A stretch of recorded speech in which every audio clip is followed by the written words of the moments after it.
So guys, last week I showed you how to correct for type 2 fixations in the lumbar spine and type 3 fixations in the lumbar spine.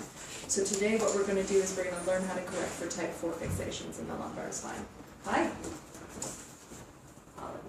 Okay, so to remind you of the motion palpation that would lead you to this particular adjustment, can I have someone over here to assist me in the demonstration of the motion palpation? Fine, thank you. Yeah, you're going to face. Okay, you're going to cross your arms for me.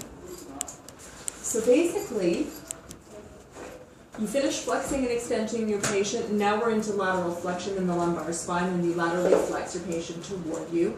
And what should happen is that as the quadratus lumborum contracts, the spinous process should come into your finger. You should feel an increased pressure in your finger. There comes a point where you might not, where you actually feel it go away. So you say, could this be either a type 2 or a type 4 fixation? To find out, you would induce rotation. So normally, as you rotate your patient into you, the spinous process moves anterior, and you should feel a lessening of pressure on your finger. In a type 4, it comes in. So type 4s mean abnormal lateral flexion, spinous process moves away. Abnormal rotation, spinous process comes in. That's type 4.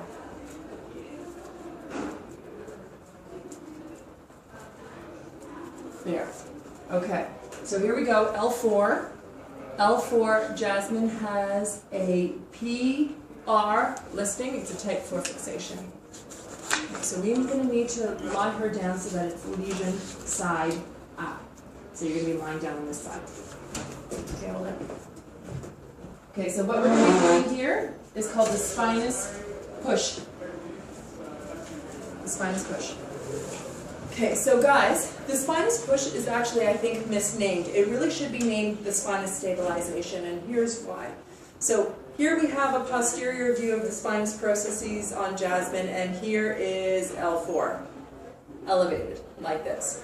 What we're going to be doing is we're going to be applying a finger onto the spinous process that is elevated, and we're going to hold it there while we bring all the rest to us through pelvic torsion. So stabilizing this one, bringing all the rest to us so that we're stretching the multifidus muscle that's in spasm, and then just applying a little bit of an oomph to keep it there. That's what we're doing. So even though it's called the push, it really should be called the spinous stabilization. Okay, so got to get our patients lying in the lateral recumbent position. So I want your head going right in here. Bottom leg is going to be straight. Top leg is going to be bent, tucked behind the kneecap. I'm going to have you just come a little closer to me. There you go.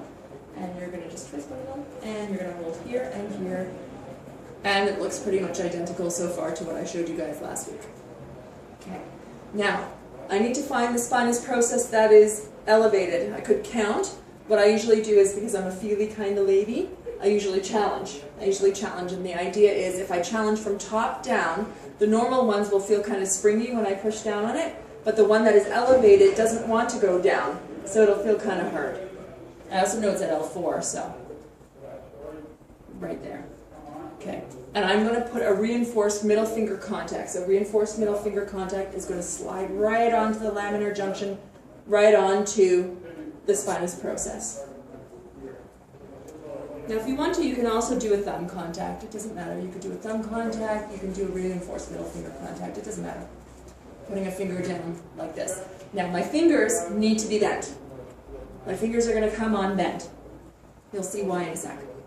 Okay, my arm is going to be resting across gluteus medius just like I did before. And now I'm going to take either a thigh-to-thigh or a knee-to-knee contact. I personally prefer for this particular adjustment knee-to-knee, but it doesn't matter. You could do thigh-to-thigh. It doesn't matter. Okay. I'm ready to take out the joint slack now. So the idea is I'm going to stabilize the one that's elevated. I'm going to bring all the rest to me. So I can use breath in and breath out if I want to, just for relaxation. I don't have to. I generally do. I usually say breathe in, and on the breath out, just let your body come towards me, and you can just breathe regularly now. And on the breath out, what I will do is I will start pushing down, down, down on my knee, or if I was doing thigh to thigh, I would start to try to plant my foot onto the floor. So see, with the pelvic torsion, by me stabilizing here, all of a sudden the rest of the spinous processes are coming into me. And this is when I'm going to have to straighten my fingers because everything is coming into me. So that's why I have to start off with my fingers bent. So at the same time as I'm pushing down on my leg, I'm going to be drawing my elbow into my hip. And this is another reason why I'm going to have to straighten my fingers out. Okay, I'm ready to adjust. See how I move my sternum over my contact site?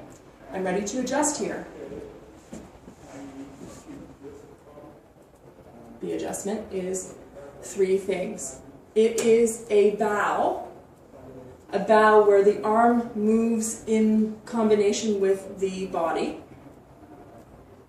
At the same time as I'm bowing, I am bringing my elbow into my hip to assist with the hip torsion so that it will bring the rest towards me like this. So I'm doing this. At the same time as I kickstart the motorcycle or do that lunge, depending on whether I'm doing thigh to thigh or knee to knee. Okay, let's see how this looks. Twist with me, 1, 2, 3. Okay. Start off with the fingers bent. Breath in, all the way out.